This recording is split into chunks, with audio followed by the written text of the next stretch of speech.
Vous savez quoi? J'ai procrastiné.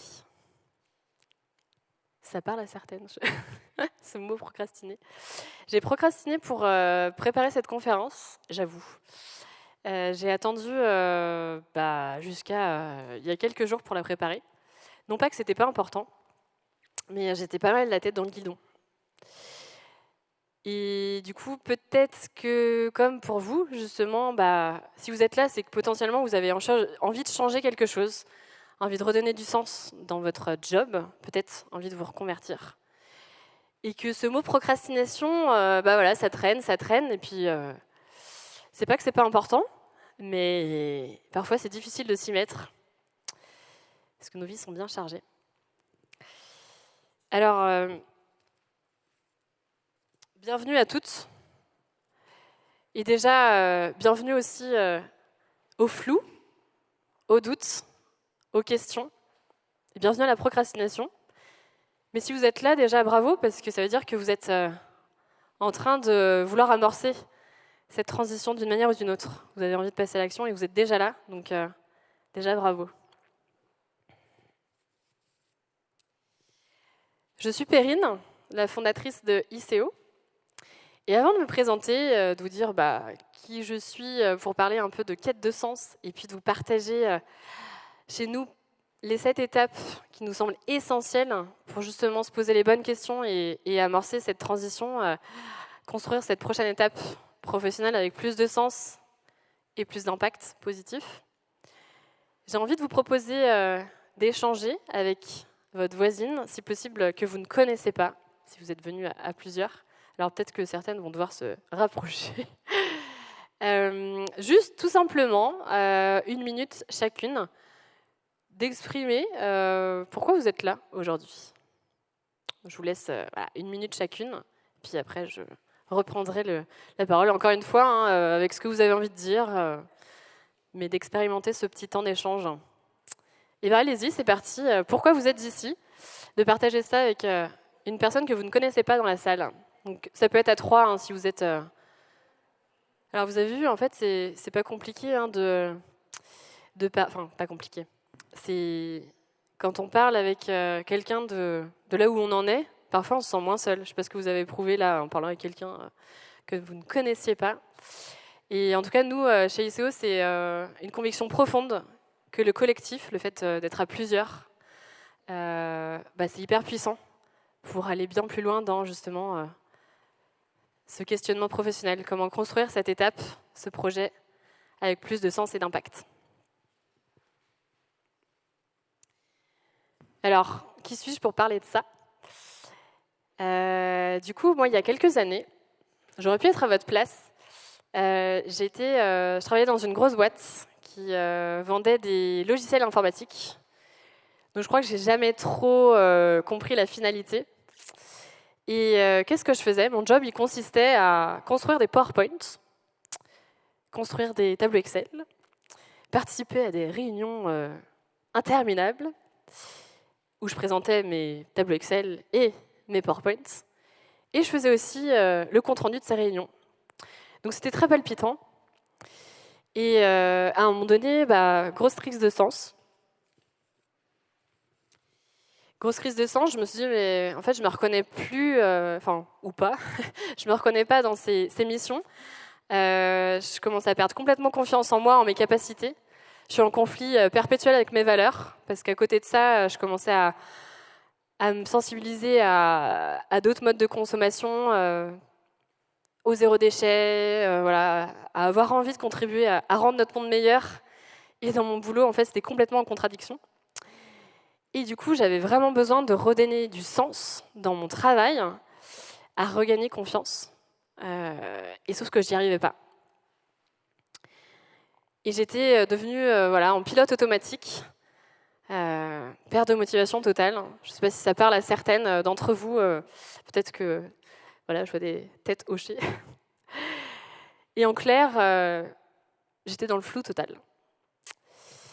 Et donc j'ai quitté mon job et en parlant autour de moi de cette quête de sens, cette crise de sens, je me suis rendu compte, j'ai fait le constat avec d'autres personnes qu'il manquait clairement un accompagnement, un type d'accompagnement qui puisse me permettent de me questionner sur, oui, ce qui a du sens pour moi, mais ce qui a aussi du sens pour la société, pour la planète, pour mieux collaborer ensemble, construire un monde meilleur. Alors ça fait un peu idéaliste comme ça, mais je me disais, c'est quand même fou, on se questionne pour soi, mais voilà, comment on peut contribuer à notre échelle sur ces enjeux de la transition auxquels on fait face. Et puis de manière collective, parce que encore une fois, pour moi, ça permet vraiment d'aller plus loin en fait dans ces questionnements, de s'inspirer, de se sentir moins seul et de développer nos réseaux respectifs. C'est comme ça qu'est né ICO, et voilà, j'en parlerai à la fin, après vous avoir partagé ce qui nous semble essentiel, les questions qui nous semblent essentielles de se poser quand on est vraiment dans cette quête de sens et qu'on a envie de passer à l'action et d'y voir plus clair.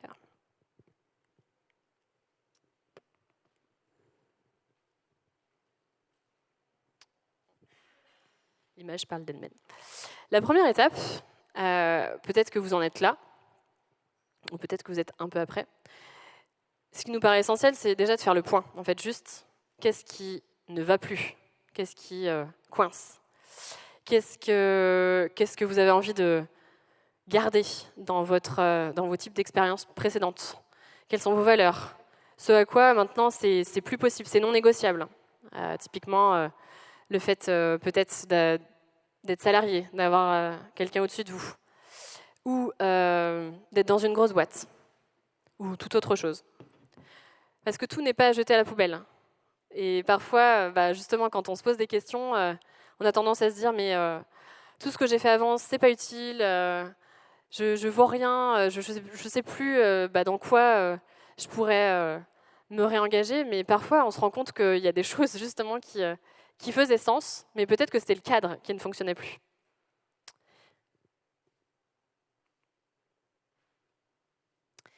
La deuxième étape, qui n'est pas anodine et parfois on l'oublie, c'est que, je ne sais pas pour vous, mais moi on m'a pas posé la question quand j'étais dans les études, ok, c'est quoi vraiment ce que tu as envie de faire, c'est quoi que tu as dans les tripes, si tu écoutais tes rêves et d'accompagner ça en fait, tout simplement.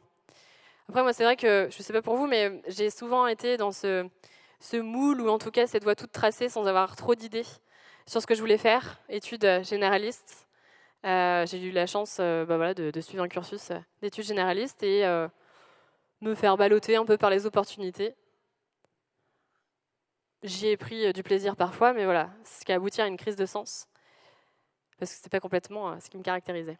Et donc cette étape de s'autoriser à rêver, en fait, elle est vraiment hyper importante. On va pas parler tout de suite des freins, des peurs, des blocages, mais je vous invite surtout à vous dire, ok, si j'écoutais cette petite voix, je ne sais pas si vous avez plusieurs petites voix qui vous disent « Ah, j'aimerais bien monter telle initiative ou me former dans tel domaine ou ah ouais, franchement, travailler dans ce secteur-là, ça me fait trop rêver, mais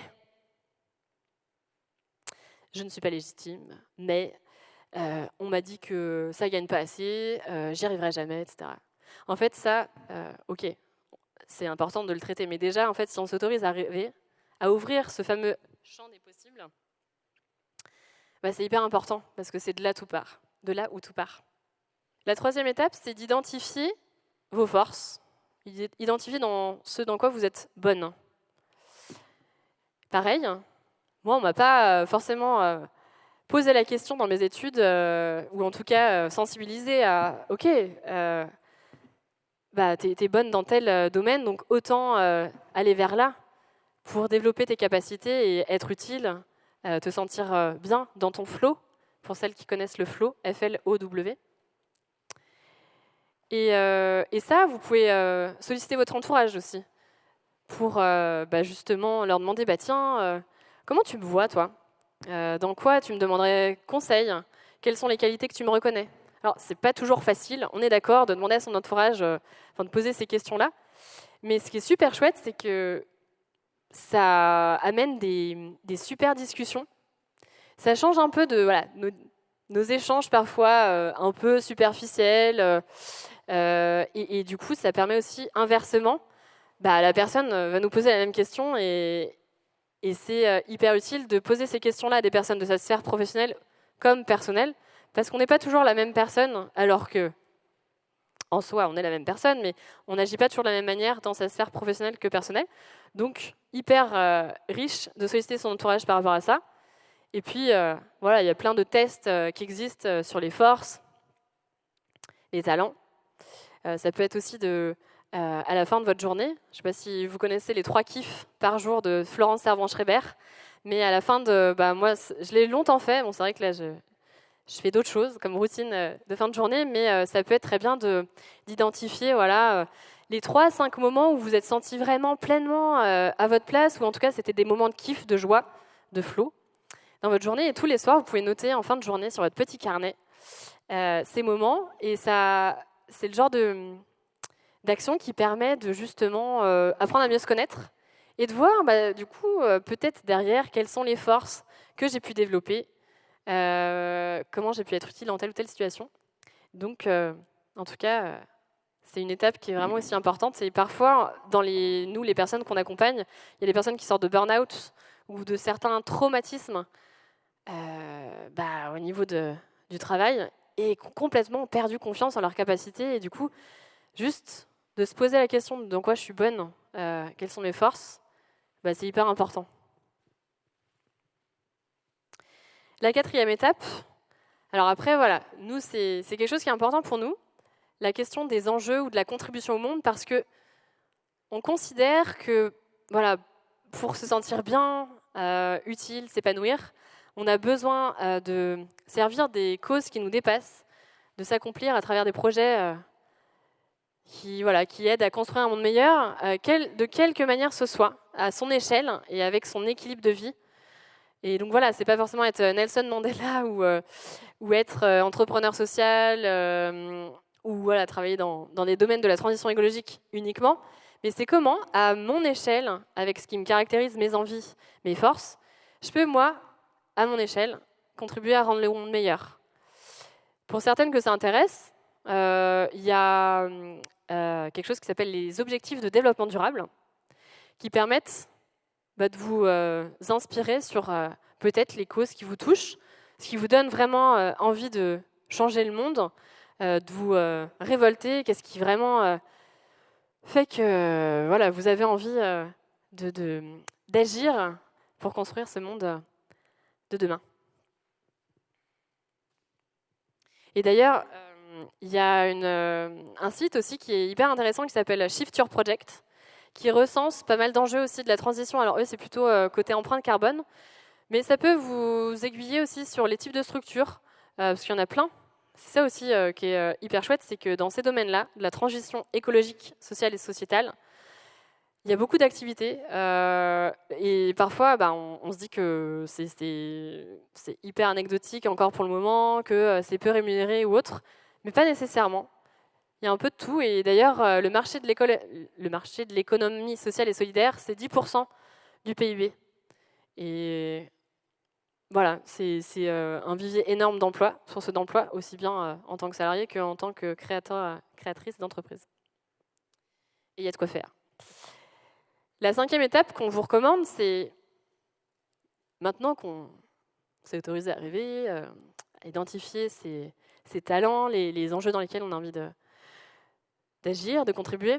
Bah oui, forcément, on a des peurs. Si vous êtes là, c'est que peut-être que vous avez envie de changer quelque chose, mais c'est un peu difficile d'oser. Le premier pas, où vous avez, tout à l'heure, je parlais avec quelqu'un qui a un projet de création d'entreprise, mais voilà, qui se dit « Ah, est-ce que ça me correspond vraiment ? Est-ce que j'ai la niaque pour y aller ? Est-ce que, niveau équilibre de vie, ça correspond à ce dont j'ai envie, besoin ?» Et procrastination, la fameuse. Et du coup, en fait, ça paraît bête, mais juste de se prendre un temps d'identifier. Ok, c'est quoi mes peurs ? Mes freins, mes blocages ? Parce que des fois, juste on les laisse passer et on avance sur notre chemin, mais d'identifier ses peurs et de se dire, ok, qu'est-ce que j'en fais en fait ? Déjà de les comprendre ce qu'il y a derrière ces peurs et comment j'active les bons leviers pour les dépasser.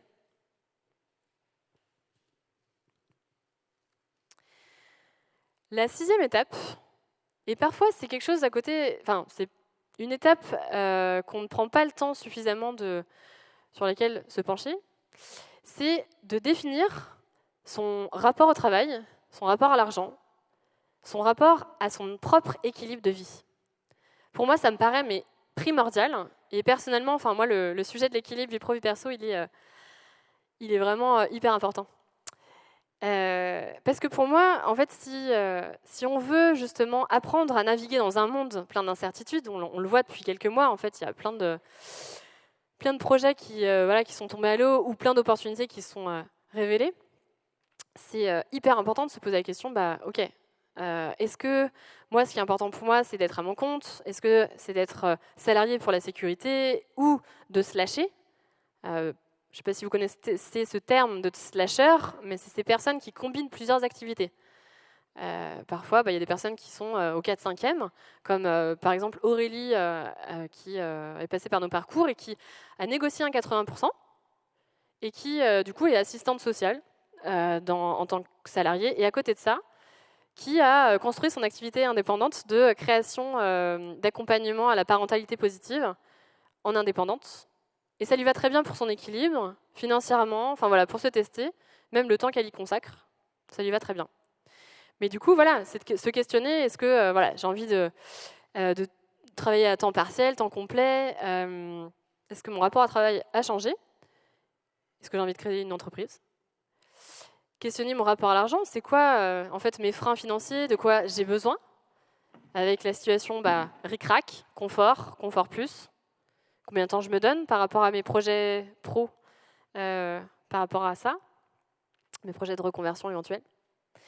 Et puis l'équilibre, en fait, quelles sont mes limites? Je parlais tout à l'heure de faire le point, faire l'état des lieux, de là où vous en êtes et ce à quoi vous avez envie de dire non. Et c'est vrai que nous on rencontre pas mal de mamans, par exemple, qui, après avoir eu 1, 2 ou plus d'enfants, se disent « En fait, le travail, pour moi, c'est une source d'accomplissement, mais j'ai plus envie de passer autant de temps, ou du moins, voilà, j'ai besoin d'une journée par semaine pour moi. Mon équilibre a changé. » Ou ça peut être tout simplement de se dire « Ok, en fait, comment je mets plus de temps dans... mes activités sportives, bien-être ou associatives pour me sentir mieux. »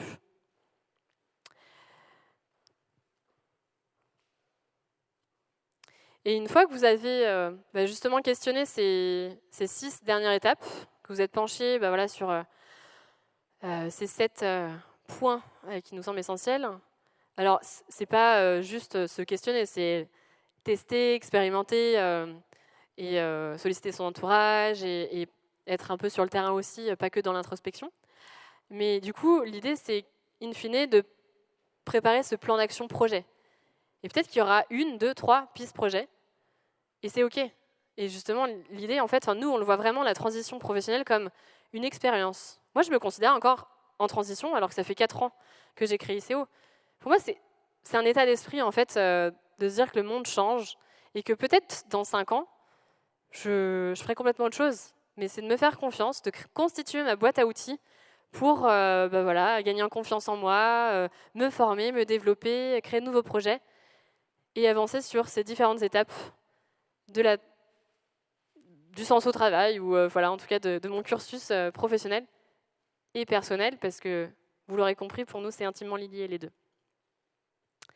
Et donc, ce qui est important aussi dans ces pistes projets, ça va de soi, mais ça va mieux en le disant, ce qui est important, c'est aussi d'identifier des dates, des deadlines.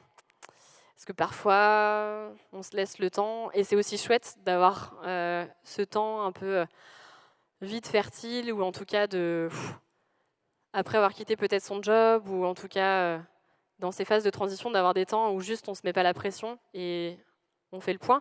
Mais à un moment donné, c'est vrai que pour clarifier, pour avancer, c'est important aussi de se mettre des deadlines pour réajuster, avancer, et puis pourquoi pas de demander du soutien à des personnes qui vous entourent et qui vous soutiennent justement.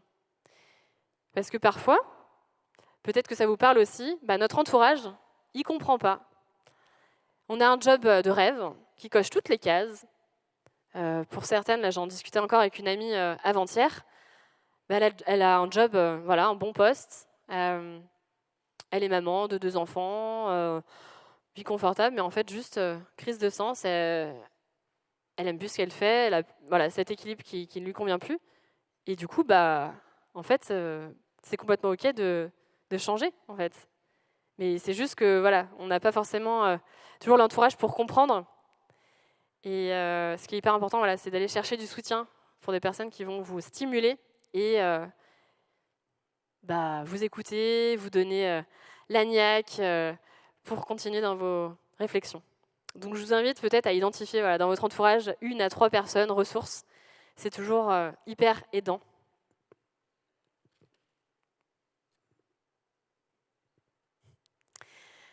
Alors, juste là, peut-être en quelques secondes, je vous ai parlé des 7 étapes, nous, qui nous paraissent essentielles et sur lesquelles on accompagne les personnes en quête de sens. Juste là, avec vous-même, je vous invite à vous poser la question où est-ce que vous vous situez par rapport à ces étapes. Alors peut-être qu'il y en a sur lesquelles vous êtes déjà un peu avancé, ou un petit peu partout, mais peut-être que c'est encore bien flou, ou c'est très clair. Mais juste, voilà, de prendre ce petit temps de pause, de check-up avec vous-même, et de vous dire, OK, à quelle étape j'en suis, ou en tout cas, où est-ce que je me situe, de quoi j'ai besoin actuellement.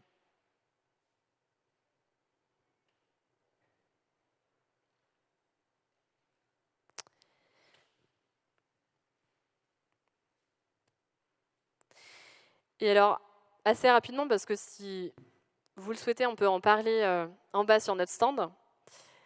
En tout cas, nous, vous l'aurez compris, on accompagne les personnes du coup de manière collectivement. Et sur ces 7 étapes, qui nous paraissent vraiment essentielles pour se poser les bonnes questions et passer à l'action, dans cette envie de contribuer à un monde de demain qui soit meilleur et en lien avec nos aspirations. Et donc, dans nos formules d'accompagnement, il y en a 2. Il y en a une qui est plutôt courte, qui est pour ceux qui sont celles et ceux qui sont déjà avec des idées ou qui n'ont pas forcément envie d'y consacrer trop de temps. Et donc, voilà, un cycle court de 3 ateliers de 2h30 qui dure 1 mois et demi, qui s'appelle le cycle Ikigai. Et il y a le parcours Nouveau Cap, qui dure 3 mois, qui est une formule qui dure 3 mois, je viens de le dire, qui correspond à 7 ateliers en collectif de 3 heures, avec des rendez-vous individuels de coaching, des exercices pour avancer entre chaque atelier. Donc les 7 ateliers, c'est en lien avec les thématiques que je viens de vous exposer. Et avec de l'inspiration, parce que pour nous, il est essentiel de pouvoir en même temps s'inspirer, de prendre connaissance d'autres acteurs qui proposent, qui ont monté leurs entreprises ou qui travaillent dans tel ou tel domaine de l'économie sociale et solidaire, des podcasts, des livres inspirants pour gagner confiance en soi, en son équilibre, en ses forces, dans ses rêves, des TEDx, des livres, des articles. Et tout ça, donc, c'est basé sur la puissance du collectif, puisque voilà, vous embarquez dans une promo de 8 à 10 personnes qui sont comme vous, qui se posent des questions. Et du coup, ce qui ressort vraiment, c'est l'entraide, la stimulation, l'énergie qui ressort des parcours, qui sont soit à distance, soit en présentiel à Lyon. Voilà pour ce qu'on propose. Et après, voilà, pour celles qui ont envie d'aller plus loin, pour connaître un peu les parcours des personnes qui sont passées par nos accompagnements, il y a une rubrique témoignages, notamment, on a Emmanuel qui était ingénieur et qui est devenu salarié polyvalent dans une épicerie locale à Croix-Rousse. Pascaline qui travaillait dans l'éducation nationale et qui a quitté l'éducation nationale, puisque maintenant on peut négocier une rupture conventionnelle dans ce cadre-là, et qui est en train de monter un tiers-lieu dans l'Ouest lyonnais. On a Sébastien qui est resté dans son poste, parce qu'il s'est rendu compte que finalement, il aimait bien son métier, c'était pas ça tant le problème, mais qui a mis plus d'équilibre dans sa vie et qui s'engage dans des associations à côté pour expérimenter sur des sujets qui l'intéressent et contribuer à son échelle. Et donc voilà, les prochains départs, donc il y en a un qui est dans 1 semaine, qui est quasi complet. Le prochain, donc, il est en novembre, en présentiel à Lyon. Et après, ce sera en 2022, donc en janvier. Et notamment, on réouvre notre antenne avec le Covid qui était un peu out, à l'Arbrel, pour celles qui sont peut-être dans l'Ouest lyonnais, en début 2022. Toutes les infos sont sur le site. Et si vous voulez en savoir plus sur ce qu'on propose, comment on accompagne chacune à construire un projet avec plus de sens et d'impact dans sa vie, vous pouvez venir à notre stand. Autrement, sur notre site internet, vous pouvez réserver des créneaux de rendez-vous entre 20 et 30 minutes. Ça se passe avec moi en ce moment, soit en visio, soit par téléphone. Et puis, c'est vrai que je ne l'ai pas noté, mais on a créé un programme, un mini-programme qui dure 5 jours. C'est un mail par jour, inspirant. Ça s'appelle Premier Pas et ça vous permet de commencer à amorcer, si ce n'est pas déjà le cas. Et puis même si c'est le cas, ça permet de continuer. C'est des mails inspirants avec des témoignages, des tips, des astuces, des petits exercices pour avancer dans cette réflexion. Et donc, c'est 5 jours, 5 mails et c'est gratuit. Du coup, n'hésitez pas si vous avez des questions ici, ou sinon on peut se retrouver sur le stand. Je serais ravie d'y répondre avec l'équipe sur place. Merci à toutes et j'espère que ça vous aura été utile, en tout cas, comme contenu.